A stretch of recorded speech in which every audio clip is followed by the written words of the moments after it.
Dear students, I am Dr. Rajiv Sapre, and this is 7th lecture about probability, and this is the part of video lecture series about SSC mathematics.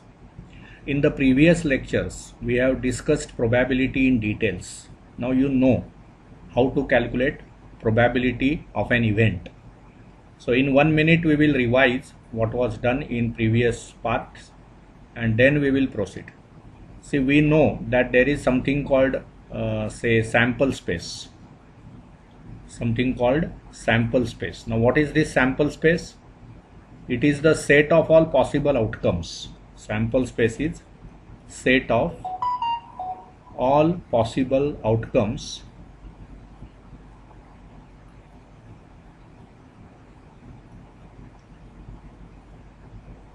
of an experiment. Any experiment you think, whenever you perform that experiment, there is some outcomes. So all possible outcomes of that experiment, they form a sample space. And common examples now, many times we have worked.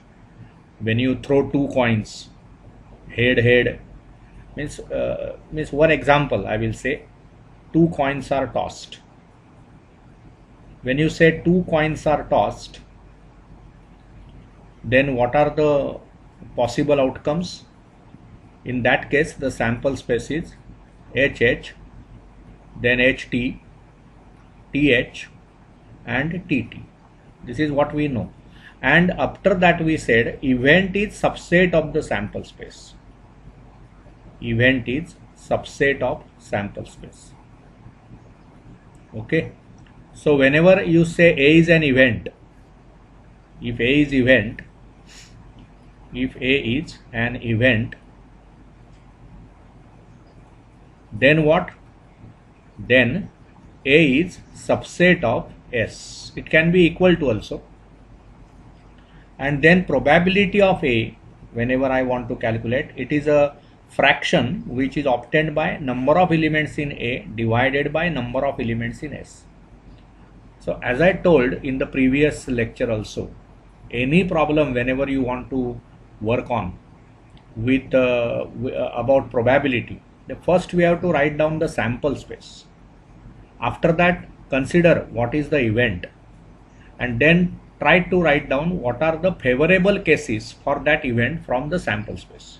So that is your set A, and then NA upon NS is the answer. Actually it is what? It is the probability of that event. All this we know. With this knowledge, we can solve any problem now that is expected from you. For example, you will go for now the final exercise, that means problem set 5, and from that second problem we will begin with. So very simple problems are there. 2 from problem set 5, PS I will say, final problem set 5. Now see here, second problem, basketball player John, Wasim and Akash. There are 3 basketball players, John, Wasim and Akash. Okay. Now what is data given? We're practicing a ball drop in the basket. You know, basketball game, all of you must know. There is a basket in which you have to drop the ball. So what is given to you? The probabilities of success for John is 4 by 5. This is given. Probability for Wasim is 0.83, and for that other player Akash, it is 58%. Right? Now what is asked? Who has the greatest probability of success? These are success probabilities. Okay. या success म्हणजे ते बास्केटमध्ये ball टाकतील याच्या, म्हणजे टाकला ball हा बास्केटमध्ये टाकला तर त्याला आपण सक्सेस म्हणतो. म्हणजे 5 बॉल्स जर त्या जॉनने टाकले तर 4 वेळा त्याचे बॉल्स बास्केटमध्ये जातील, असा याचा अर्थ आहे. सक्सेस प्रोबॅबिलिटी लक्षात घ्या, सक्सेस प्रोबॅबिलिटी. ओके. वसीमच्या बाबतीत काय म्हटलंय बघा, 0.83 म्हणजेच काय, याचा खरा अर्थ काय, 83 upon 100. So if he drops 100 balls in a basket, 83 times his balls will be in the basket. म्हणजे 83 वेळा त्याचे बॉल्स ते बास्केटमध्ये प्रॉपरली जातील. म्हणजे त्याचा सक्सेस रेट कसा आहे, त्याच्या सक्सेसची प्रोबॅबिलिटी काय आहे. Out of 100 he is successful in 83 times.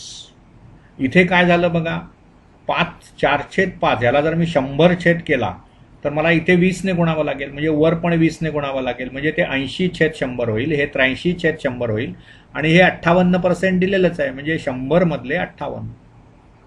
म्हणजेच काय झालं बघा, ह्याच्यामध्ये 100 मध्ये 80 वेळा त्याला सक्सेस मिळते. इथे 100 मध्ये 83 टाइम्स ही successful in dropping the ball in the basket, आणि इथे 100 मध्ये फक्त 58 वेळा सक्सेस मिळते. So who is more successful, 83%. So what we can declare, who hold the greatest possibility of success. So we can say Wasim holds greatest probability. Wasim holds greatest probability. म्हणजे इथे काय करावं लागलं बघा मला, की प्रत्येक जे युनिट आहे, म्हणजे प्रत्येक जे आन्सर दिलेलं आहे ते 100 पैकी किती, 100 वेळा जर ती बास्केटमध्ये बॉल टाकण्याचा प्रयत्न केला तर त्याला किती वेळा सक्सेस मिळतं. तुम्हाला ते कसंही देतील. शेवटी प्रोबॅबिलिटी म्हणजे काय आहे, 5 वेळा मी टाकल्यानंतर 4 वेळा मला सक्सेस मिळतं, म्हणजे सक्सेसची प्रोबॅबिलिटी किती आहे, 4/5. परंतु 100च्या भाषेत हे कसं सांगणार, 80/100. इथे 83 0.83 म्हणजेच 83/100 आणि इथे 58/100. So maximum probability is here. किती सोपा प्रॉब्लेम आहे बघा, लक्षात घ्या. पुढे घ्या, दुसरा प्रॉब्लेम झाला आपला हा. I think you understood this. Very simple. एकाच युनिटमध्ये आपण करून घेतलं, 100 पैकी किती हे असं आपण कन्व्हर्शन केलं आणि त्याच्यामुळे मला हायएस्ट सक्सेस कुठे मिळतं हे कळतंय लगेच. ठीक आहे, दुसरा प्रॉब्लेम बघूया आपण, म्हणजे ॲक्च्युअली तिसरा problem. Okay, we are solving problem set 5. So 3 from problem set 5. काय म्हटलंय बघा तिसरा problem. In a hockey team there are 6 defenders. Hockey team आहे, ते जे काही दिलेलं असतं ना त्याचं आपणाला चांगल्या प्रकारे ॲनालिसिस करता आलं पाहिजे. Hockey team. ओके, आता तिथे काय झालं बघा, देर आर 6 डिफेंडर्स. 6 डिफेंडर्स आहेत. त्याच्यानंतर 4 ऑफेंडर्स आहेत. 4 ऑफेंडर्स आणि 1 गोलकीपर. गोली म्हटलंय त्याला, म्हणजेच तो गोलकीपर. आय थिंक तुम्हाला हॉकीचं जुजबी नॉलेज आहे. 11 प्लेयर्सची टीम असते आणि एक गोलकीपर असतो. आक्रमण करणारे त्यांना ऑफेंडर्स म्हणतात, ते 4 जण आहेत आणि बचाव करणारे 6 जण आहेत. पहिल्यांदा गोलकीपर असतो गोलपोस्ट जवळ, मग डिफेंडर्स असतात आणि मग पुढे ऑफेंडर्स असतात आणि ते ऑफेन्सिव्ह गेम करतात. ज्यावेळी प्रतिस्पर्धी टीम तुमच्यावर ऑफेन्स करेल त्यावेळी डिफेंडर्स वगैरे या सर्वांनी कामं करायची असतात. तो अडवायचा असतो त्यांचा अटॅक. ठीक आहे, तो आता आपण हॉकी कसं खेळायचं हे शिकवत नाही आहोत. मुद्दा काय आहे बघा, त्यांनी असं दिलंय तुम्हाला, म्हणजे आधी एक आपलं अनालिसिस आपलं काय होतंय, there are 11 players. There are 11 players in total. There are 11 players in total. आता काय म्हटलंय बघा, out of these 1 player to be selected randomly as a captain. So 1 player is selected. 1 player is selected as captain. आता कसं झालं बघा, एकूण 11 players आहेत आणि एक प्लेयर तुम्ही सिलेक्ट करताय, म्हणजे सॅम्पल स्पेस काय झाली, any one of these 11 players you can choose. So NS जर मी म्हटलं तर ते 11 होणार. ठीक आहे, सॅम्पल स्पेस 11 झाली. Out of these 1 player is to be selected randomly as the captain. कुठलाही एक प्लेयर, पण एकूण प्लेयर्स किती आहेत, 11. म्हणजे मला जो एक प्लेयर सिलेक्ट करायचा आहे तो किती प्लेयर्समधून मी सिलेक्ट करणार, 11. म्हणून NS हे 11 झालं. ठीक आहे, find the probability of the selection that goalie will be selected. मग आता इव्हेंट ई काय घेतला आपण बघा. इव्हेंट ई जर घेतला तर तो काय आहे, goalkeeper is selected. Goalkeeper is selected.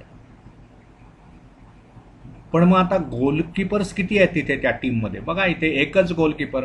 So number of elements in E is 1. आणि म्हणून मग probability of that event E is what, number of elements in E divided by number of elements in S. म्हणजेच किती झालं, 1/11. दिस is the answer. आणि दुसरा event आपण F घेऊया. अ डिफेंडर विल बी सिलेक्टेड असं त्यांनी म्हटलंय. Okay, so now the event is defender is selected. Defender is selected. How many defenders are there. बघा इथे दिलंय 6 डिफेंडर्स आहेत. त्यामुळे त्यातला मी एक निवडणार. म्हणजे there are 6 possibilities for me. त्यामुळे number of elements in F is 6. आणि मग probability of F will be number of elements in F divided by number of elements in S. So it is 6/11. 11 हा मूळ संख्या असल्यामुळे, prime number असल्यामुळे ह्याच्यात आणखी काही पुढे करू शकत नाही आपण. बघा म्हणजे पहिल्यांदा आपण आधी सॅम्पल स्पेस लिहिली. प्रत्येक वेळी आपण हेच करत आलो. गणित शिकताना ना आपण जे ऑब्झर्वेशन पाहिजे, पॅटर्न्स प्रॉब्लेम्स मधले लक्षात यायला पाहिजेत. प्रत्येक वेळी आपण काय करतोय हे जाणवलं पाहिजे. आपण आधी सॅम्पल स्पेस लिहितो, मग NS लिहितो, मग इव्हेंट काय आहे बघतो. त्याच्यामध्ये किती इव्हेंट हा कधीही सॅम्पल स्पेसचा सबसेट असणार. लक्षात आलं ना. मग त्याच्यामध्ये किती एलिमेंट्स आहेत ते बघतो. आणि number of elements in event upon number of elements in the sample space is the probability of that event. So I hope you understood this problem. Very simple. Now we will go for say problem number 5 from problem set 5. प्रत्येक problem मी सोडवण्याची काही गरज नाही आहे. बाकीचे तुम्ही सोडवा. Problem set 5 तिथे काय म्हटलंय बघा. 5व्या प्रॉब्लेममध्ये बलून वेंडर म्हणजेच विक्रेता हॅज 2 रेड म्हणजे बलून्स आहेत. हे बलून्स बद्दल माहिती दिली आहे. कसे आहेत बलून्स बघा. They are 2 red, 3 blue and 4 green. 2 red balloons. Then what? 3 blue आणि 4 green balloons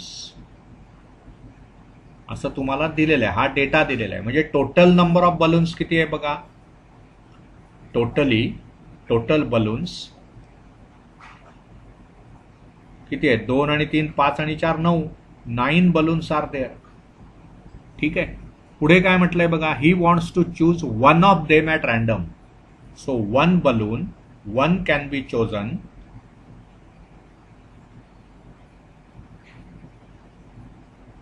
from these 9 balloons. 1 can be chosen from these 9 balloons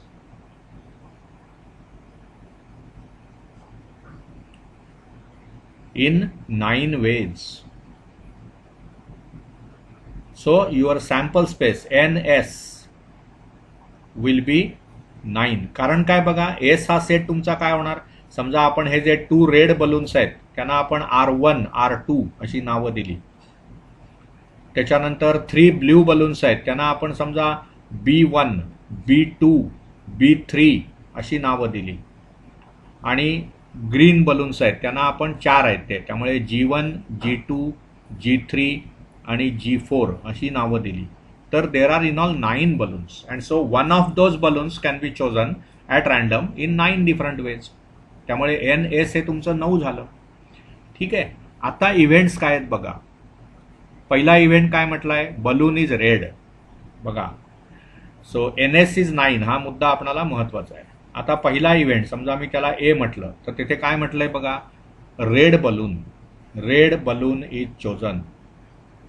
red balloon is chosen. मग रेड बलून्स किती आहेत बघा, म्हणजे ए मध्ये मला काय घेता येईल, ए हा जर सेट म्हणून मी लिहिला तर R1 आणि R2 या दोनच पॉसिबिलिटीज आहेत, because there are only 2 red balloons. So N of A is 2, आणि म्हणून मग probability of A formula is known to you. It is number of elements in A upon number of elements in S. So it is what, it is equal to 2/9. ठीक आहे, सोपे आहेत problems. तो हा एक आपला प्रॉब्लेम झाला. प्रत्येक वेळी आपणाला सॅम्पल स्पेस तीच असते. Sample space will not change, what will change is the event. लक्षात घ्या. त्यामुळे हा ए बाबतचा कॅल्क्युलेशन झालं. Now whenever you want to calculate about B, consider event B. B हा इव्हेंट घ्या. आता बी मध्ये काय म्हटलंय बघा, बी हा इव्हेंट काय आहे बघा इथे, blue balloon. Okay, so blue balloon is chosen. Blue balloon is chosen. Now from where he can choose the blue balloon? So what are the sample points in this set? It will be B1, B2, then B3. This was B3, B3, because there are 3 blue balloons, right? So NB is 3. त्यामुळे probability of बी जी मला लिहायची आहे, what is the formula for that, N B upon N S. म्हणजेच ते काय होणार, 3 divided by 9. So it is 1/3 झालं. तसंच तिसरं तुम्हाला करता येईल. I leave it to you. Final जर आपण इव्हेंट तो सी घेतला, green balloon is chosen, green balloon is chosen, तर काय होईल बघा, सी मध्ये मला काय लिहिता येईल, there are 4 green balloons. So G1, G2 मध्ये कॉमा द्यायचा न विसरता, G3 आणि G4. नॅचरली प्रोबॅबिलिटी किती होणार, I will not write everything, but probability will be 4/9. You can verify on your own. So this is how such problems can be managed. Very simple. Coming to next problem, we will go for next problem. Suppose, see what is, we will go for problem number say 6, problem number 6 of problem set 5. What is 6th problem? Box contains, see, box contains, काय होतंय बघा, त्याच्यामध्ये त्यांनी दिलंय तुम्हाला 5 red,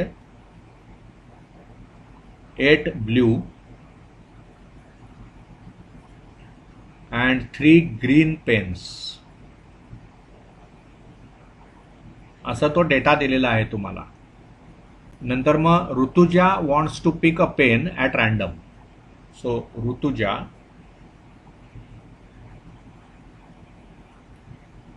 is picking a pen at random.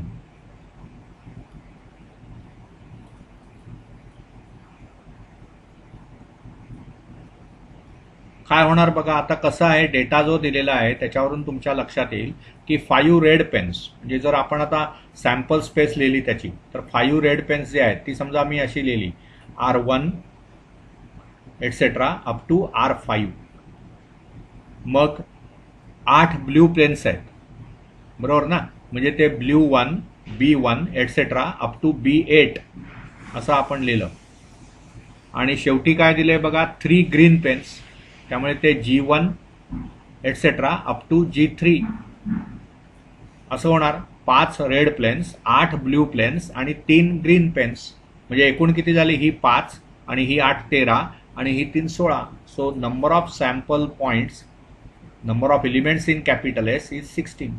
पुन्हा एकदा बघा, 5 आणि 8 13 आणि 3 16 पेन्स झाली. Now so this is what is sample space. आता इव्हेंट काय दिलेले आहेत बघा, what is the probability that the pen is blue. So event A आपण असं गणणार, पेन चोजन इज ब्ल्यू. किती सोपा प्रॉब्लेम आहे बघा. ब्ल्यू पेन्स किती आहेत? 8 आहेत. त्यामुळे ए मध्ये सॅम्पल पॉईंट्स काय काय येणार? B1, B2 etcetera up to B8. आणि मग त्याच्यामुळे प्रोबॅबिलिटी ऑफ ए काय येणार बघा? It will be NA upon NS. Okay, म्हणजेच काय येणार बघा? 8/16. So it is 1/2. That means if you want it in percentage format, we can say it is 50%. परंतु या सर्व प्रॉब्लेम्स मधलं एक महत्त्वाचं ऑब्झर्वेशन तुम्ही लक्षात घ्या की तुम्हाला सॅम्पल स्पेस आधी लिहिता आली पाहिजे, मग पर्टिक्युलर इव्हेंट्स जे सांगितले असतील त्या इव्हेंट्सचा सेट लिहायचा. It will be always subset of the sample space. लक्षात घ्या, इव्हेंट हा सॅम्पल स्पेसचा सबसेट असतो आणि मग त्याच्यामध्ये आपण इव्हेंटमध्ये त्या सबसेटमध्ये किती एलिमेंट्स आहेत हे तुम्ही काउंट करणार आणि once you count it will be NA upon NS. S म्हणजे सॅम्पल स्पेस, ए हा एक इव्हेंट आहे जो त्या सॅम्पल स्पेसचा सबसेट आहे. त्यामुळे पुन्हा पुन्हा आपल्याला ही प्रॉब्लेम सोडवल्यानंतर त्याच्यामधलं जे मेथड आहे ती लक्षात येणं गरजेचं आहे. I hope you understood what ever I discussed in this particular lecture. We will continue in the next lecture. Thank you.